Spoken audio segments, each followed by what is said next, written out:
Hi everyone, I hope you're all having a great week.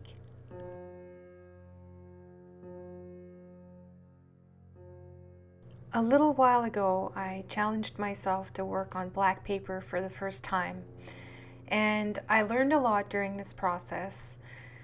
I liked the painting I created. It wasn't necessarily my very favorite painting, so I still feel like I need to continue working with this paper so that I can get more comfortable with it. I have played with it a little bit more, but it's still not my preference to work on black paper. I don't know that it'll necessarily ever become my preference to work on black paper, but I have the paper. I don't necessarily dislike working on black paper. I think I just need more practice. So I'm going to try to create a geologic abstract this week, and I'm going to see if I can increase my comfort level with working on this medium. As in most of my painting projects, I'm not 100% sure exactly what I'm going to do step by step until I actually start the process. And so I figured I would pull out my Mungio paint palette. It's a relatively inexpensive paint palette that has a white, of which I, of course, have rarely used because on white paper I don't ever really feel a need to bring it out. But the other colors in the palette are also quite nice. And since there is a white, and I think working on black paper, I guess it feels intuitive to start working with light colors because you're working on a dark background and you need to find ways to make your colors stand out. So for me, at this point in my learning process of working with this paper, I feel like it's a good place for me to start by using a light color such as white. And it really does stand out quite well against this black background. When it dries, of course, it's going to be much lighter, but I'm basically using it as a base to put my other colors on top, if you will. I don't want to put it all over the paper. I feel like that would be cheating a little bit. I mean, if I'm just going to put white all over the paper, then why am I painting on black paper? Which I will say, it is very tempting for me to do it, but I do want to get more comfortable working with this paper. So I am trying to figure things out still. And I think the white is a good place for me to start. I also am going to use the other colors in this palette because they are relatively opaque. And I think it'll work well to work with these colors on top of the black paper. But again, all of this is still pretty new to me. I've only really created one other painting using black paper. So I'm still pretty much learning. And I'm trying things as I go along, and I'm hoping that it's just gonna eventually get easier for me to work with this paper.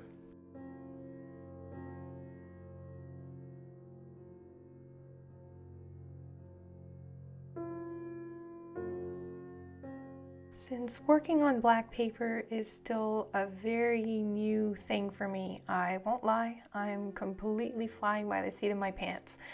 And I'm trying things that I hope will work. I'm not 100% sure how well they will work, but if I don't try them, I'll never find out. So that's what I'm doing. I'm experimenting, trying things, and seeing how it will all work out in the end.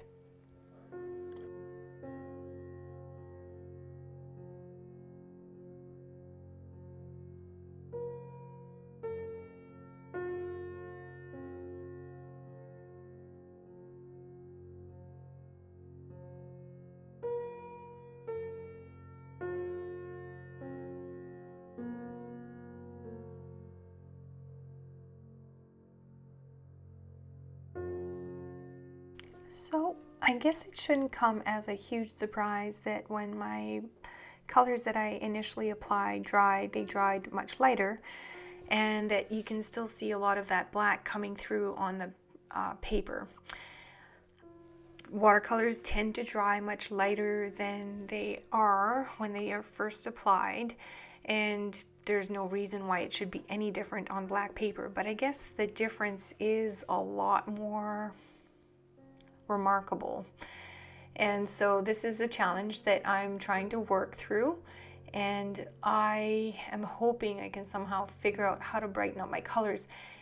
And maybe that's the thing, is maybe I'm trying to do something that is not necessarily fully possible using watercolors on black paper.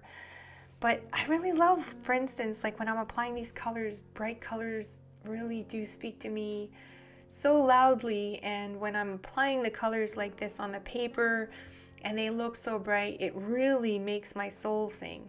And then when the paper gets drier and the paint dries and the colors become more muted, it's almost deflating. I don't know. I don't want to be disappointed. It's just a matter probably of me getting used to working with this paper. But it definitely is very different than working on white paper. And so I'm trying to adjust. I'm trying not to get disappointed, when the layers come out differently than I'm used to them showing up on my white paper. So I'm just going to keep at it and see if I can turn this around. But I know the colors look a little funky right now. Just looking at the screen, even it kind of doesn't look like a great color combo. But I do think I can pull it off and create something nice. It just may need me to create a few more layers. So we'll see. On this black paper that I'm working on, this color called Yellow Ochre from my Mungio watercolor pan set seems to be almost like a mustard color, and that's not really what I'm going for. So of course I know it's going to dry differently. Once it's dry, it's going to look different, so I'm holding on to that hope. But it is interesting that when I'm applying the color, it does have a bit of that French's mustard color that I don't think I'd normally just kind of be drawn to putting in a painting. So we'll see how, everything kind of develops as we're going along. I really do like that light red that's in the pan set. And so it is also coming across much different than I'm used to seeing it on my white paper. And it's especially different when it's wet and sitting on top of the black. It looks very, very bright and nothing like the colors I would usually associate with a geologic abstract. But I think this is just because the paint is still wet, and so I'm looking forward to seeing what it's going to look like once it's dry. Now once it's dry, it's going to dry lighter, of course, but it also will probably be a lot more muted, so I may have to add some more layers. I'm guessing it's not a question of may have to add, but I probably will have to add. So we'll see.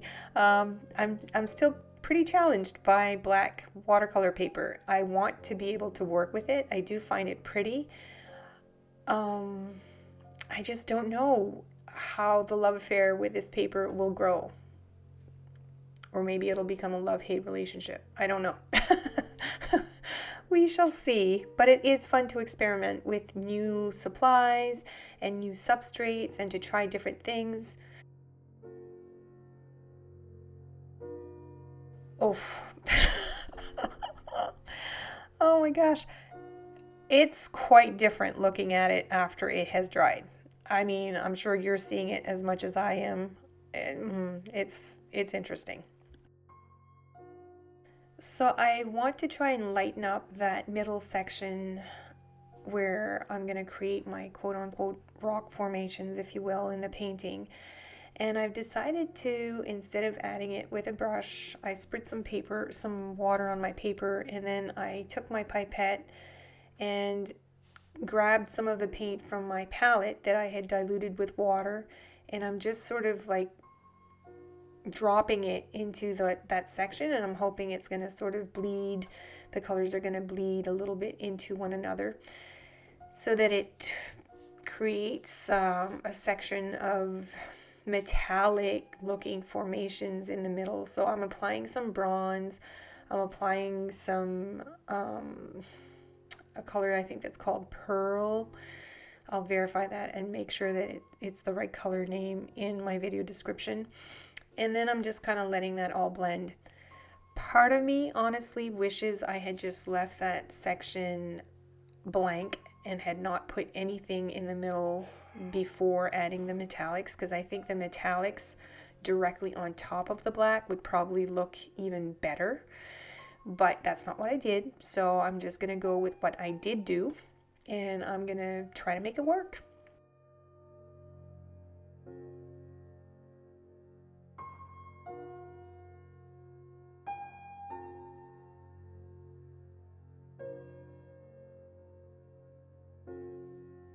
I'm going to be completely transparent and honest. I am really struggling with this background.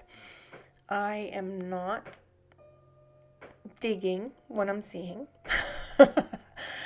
So I've decided that I need to brighten it up somehow, and I think the best way to do that is to come in with a little bit of white to try and make that background not quite as dark, but I'm not going to leave the white as is. I'm going to use my ruler to take some of that ink that I'm applying on the paper right now, and I'm going to scrape it down, and that's going to create some areas of light.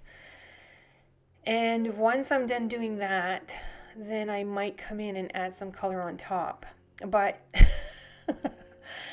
yeah, I'm really struggling. It's, not every painting seems to have a process that goes extremely smoothly. And this is certainly one of those paintings that, I won't lie, I'm really struggling with the background at this point in time.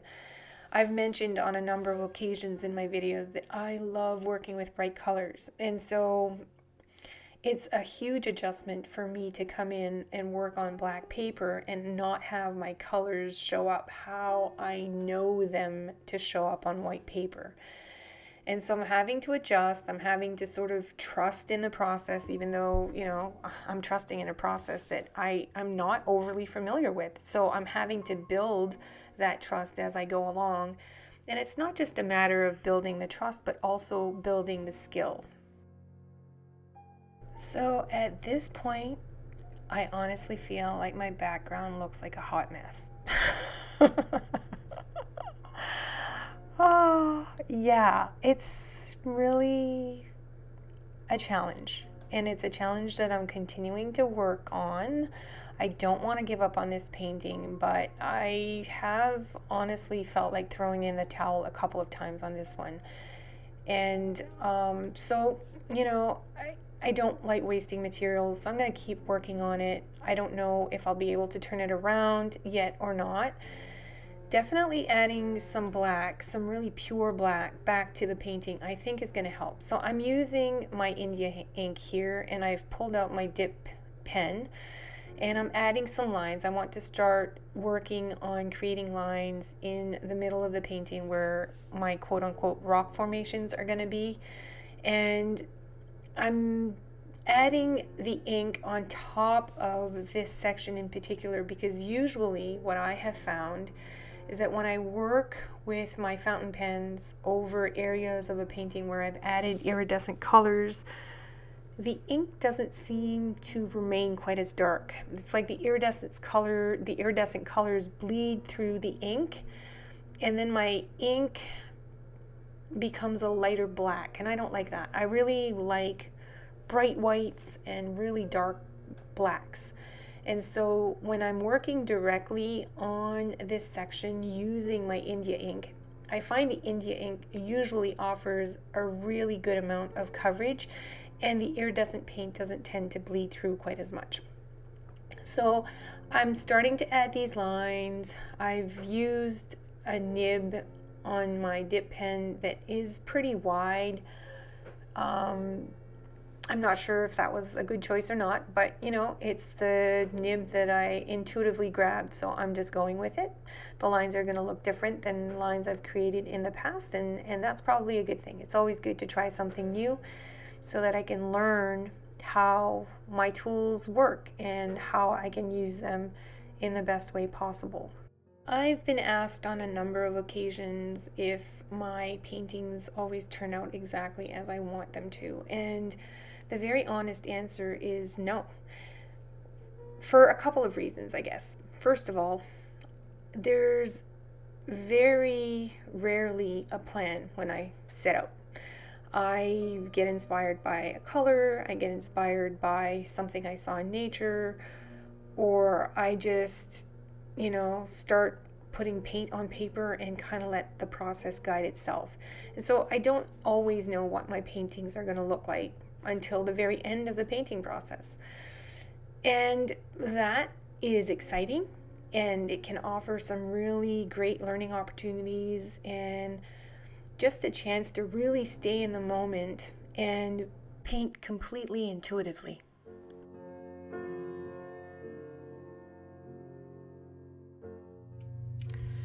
Surprise, surprise. You are getting to see me at a point in my painting process where I don't think I would normally put the camera on myself, but I felt like it was important for me to have not a conversation, because this is purely be me doing my own little soliloquy, but I wanted to explain what is about to happen. So I finished the last segment saying that I love to paint intuitively, and that sometimes that means I'll encounter some challenges. Sometimes it works out, sometimes it doesn't. I finished adding those lines, and honestly, I did not like those lines. Yeah, sometimes we do something in our creative process and it doesn't sit well with us. So, a couple of things. I could at this point completely stop the process and throw those little pieces of paper in the garbage and start over. Or I could try to keep going and see if I can turn this process around.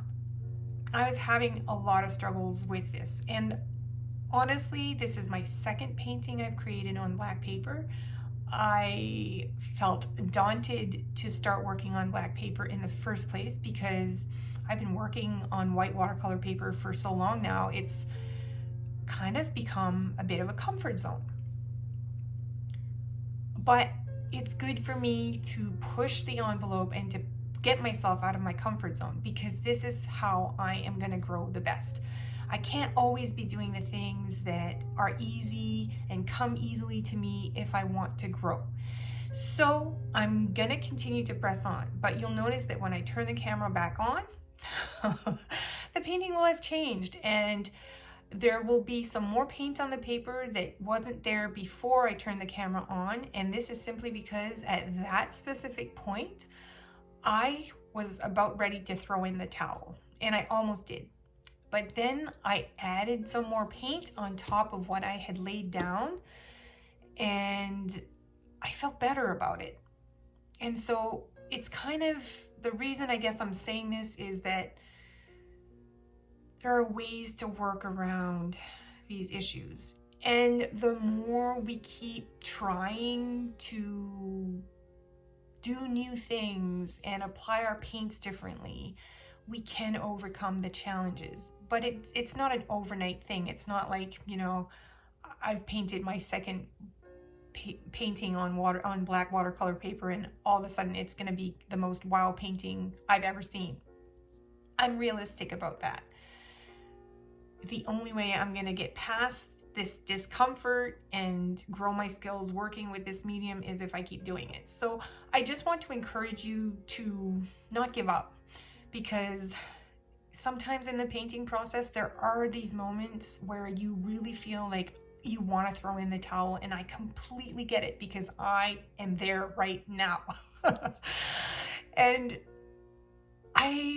I'm just hoping that I can encourage myself and I can encourage you as well to just keep at it, because the more we keep at it, the more we are likely to overcome the challenges.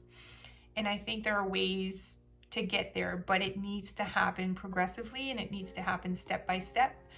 And intuitive painting, what develops your intuitive painting process or your intuition for painting, is doing it. It's putting in the time, putting in the practice, and as you're doing it, you are seeing what you find works for you, what you find works for the painting that you're creating. And that can only come with time and practice. And so I guess this is just my little pep talk for you and for me, really for me to keep going, because it does get easier. So as you can see, the painting is already starting to look much different. Like I said, was ready to throw in the towel. I feel like I had almost thrown in the towel, which is why I turned off my camera and decided I wasn't going to keep filming. And then I added some more of that light red on top of the white ink that I had spread out, and just adding more paint. And because there was some white underneath the paint, it helped to brighten up the background a little bit, which I think is one of the reasons I was struggling in the first place. And it made me look at the painting in a whole different light. Then I thought, okay, I don't really like the lines that I created with my dip pen. So I'm going to come in with my black Posca paint pen and I'm going to add some stippling along those lines. And I think I'll like that section better. And yes, that's exactly what happened. So I continued to work on my painting, and just by not giving up, I've been able to start shifting things to a point where I'm starting to like the painting more. Am I madly in love with this painting at this point? No, I won't lie. I mean, I have a lot more appreciation for it at this point than I did, right when I was saying, okay, no, I am done with this, and almost, completely walked away. But I do actually love it a whole lot more than I did. And so that's a step forward. And the only way I could get here is by continuing to work on it. Now, another thing, I will also say that as I was working on this painting, I had found out not too long before that I had tested positive for COVID. So I was not feeling very well. I was feeling quite sick. And I was trying to just, keep working and keep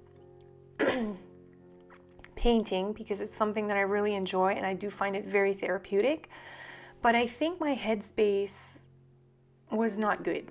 So when I'm not in a good headspace, if I'm not feeling well like I am at this point, it's tougher for me to see the good things in front of me. And I think that's true for a lot of different experiences we have in life. When we're tired, like sleep is such a huge thing. It's so important.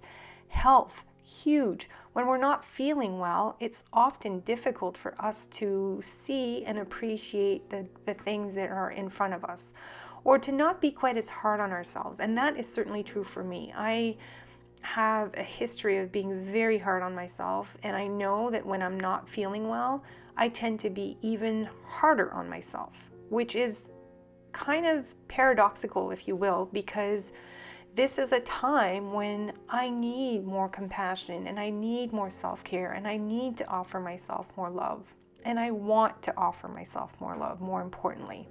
It's not just about needing or, as I've mentioned before, shoulding on myself. It's not about the should. It's what I need, and recognizing that as a need, I know I want to offer that to myself.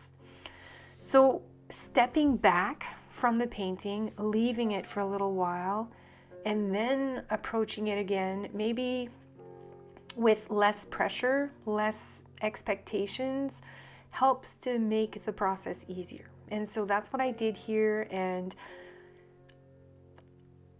I feel somewhat compelled to apologize for going off camera, but then I want to keep it real with you. And so that's what was going on with me. And I wanted to share that with you because I know we're all human beings. We all have moments where we struggle with certain things that we're doing. And it's okay. It's okay for us to have these struggles. We all have them. So I want you to feel okay with your own struggles and know that they are not going to last forever, that you are going to get through them. All you need to do is just to keep pushing. But at the same time that you're doing this and you're pushing to take these little steps that will get you to the other side of the challenge that you're having, that you remember to offer yourself a lot of love and a lot of compassion, because that is so important and so key to us overcoming our challenges.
I'm very happy with the progress I've managed to make on this painting, but I'm a little bit unsure what I'm gonna do next, and I find that the white tape around the border of my painting is really distracting, and I'm not really able to see my little paintings for what they really are. So I've decided to take the tape off, have a closer look, and then decide what else I'd like to do.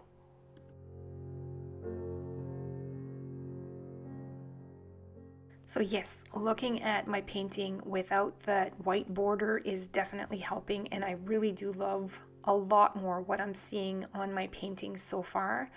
But I feel like there's a lack of white contrast, and so I'm gonna add some more details to my painting and try to keep working towards a result that I think I will ultimately really like.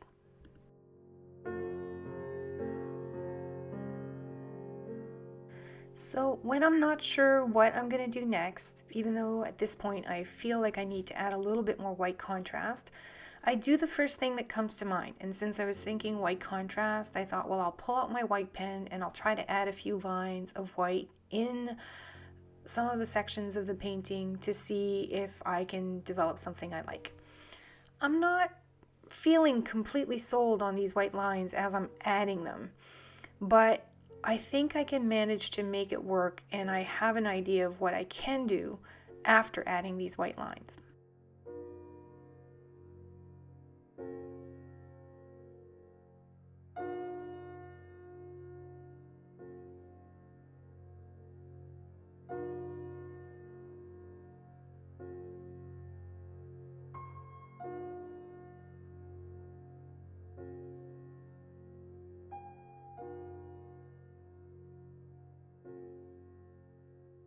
There's quite a bit of pigment on my paper, and so what I've decided to do is to just dip my fingertips in my water jar, and I'm using the water on my fingertip to sort of blend the pigment that's on my paper already over the white lines.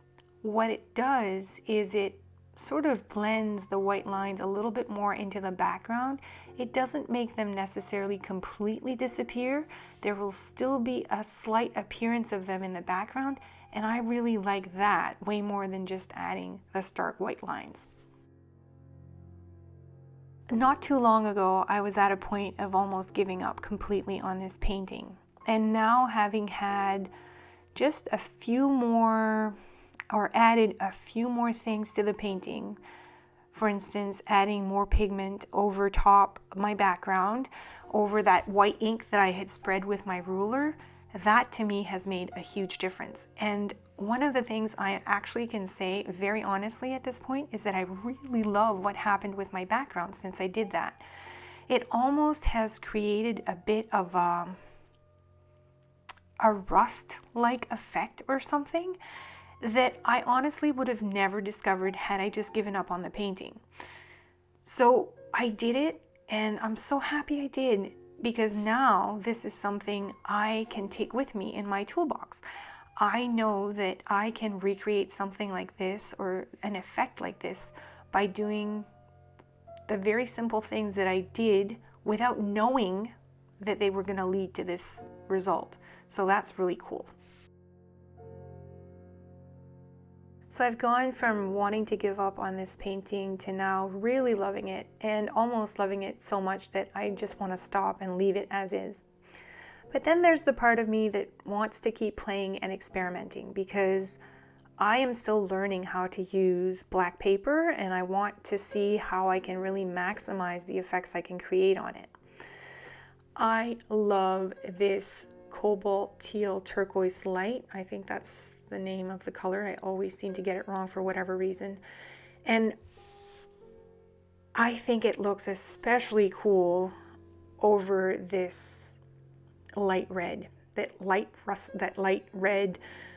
rusty color that the light red created over the black. I think it helps for me to add this cobalt turquoise, because it's a bright color that's going to add a little bit of light contrast into my painting, and add some brightness also, because the painting is mostly in neutral colors. Yes, there are those metallic colors in the middle, but I think it needs a little bit more pizzazz, and I think adding this color will definitely help with that.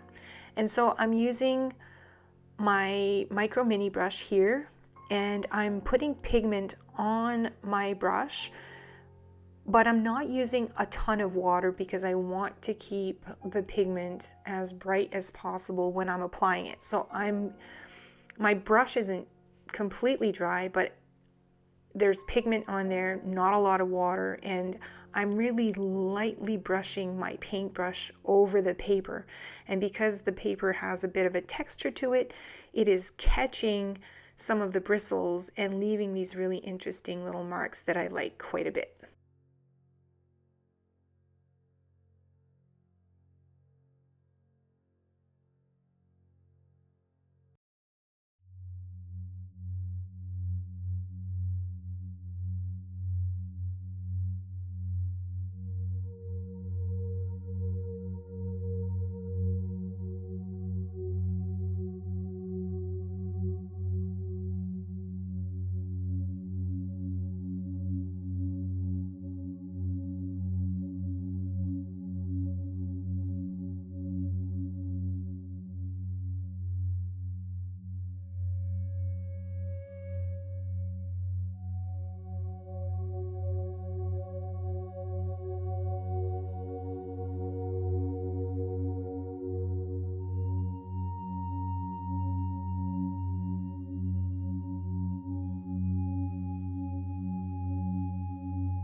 Having added that turquoise blue over the light red sections of my painting, I think has really helped to brighten things up a little bit.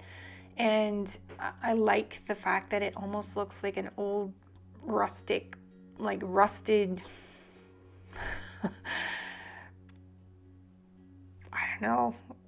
I don't know that there's really rust. Well, yeah, maybe, I don't know. I just, it looks like rust, and I find that blue with the rust color really looks good. But I want to make my painting a little bit more cohesive, so I feel like I not only need to have that blue in the light red areas, but I want to add some of it also in the middle section of my painting, just so there's a little bit more cohesiveness to the entire piece and the composition.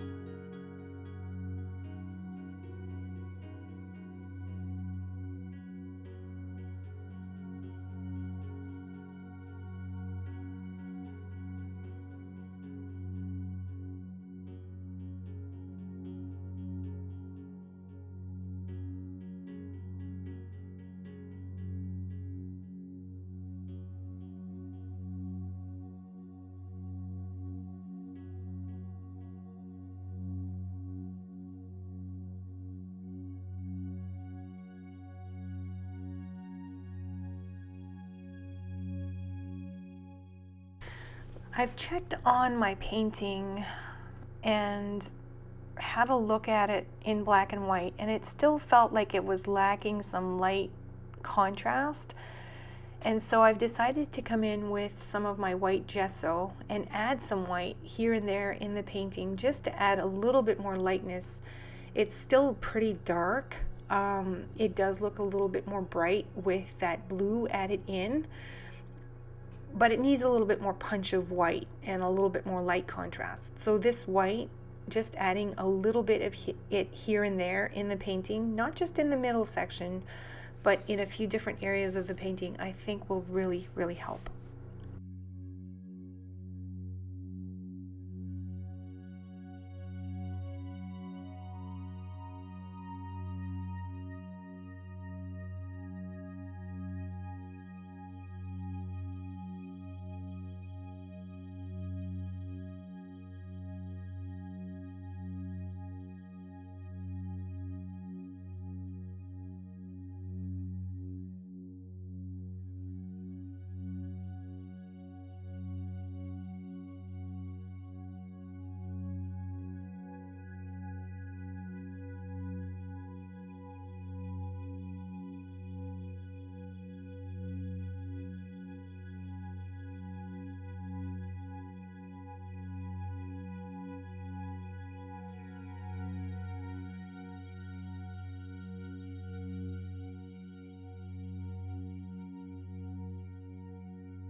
This painting process has truly been quite the journey for me. I went from wanting to give up on it to getting myself to a point where I actually like quite a bit of what it is I see on my paper. Am I madly in love with the painting? I can't really say that I am, but I do see a lot of things happening in this painting that I really, really love. And I made some discoveries that I would have never made had I just given up. So I'm happy I stuck with it, and I'm happy I got to this point. If you have had the fortitude to stick out this process with me, I want to say a huge, great, big thank you to you, because if it was a challenge for me to work through this painting, it might have also been a challenge for you to watch this process. But thank you for joining me on this journey. I really sincerely appreciate it. And I hope that you manage to find the fortitude to also stick it out when you have challenges in your painting process. I hope you have a wonderful week and wish you happy creating.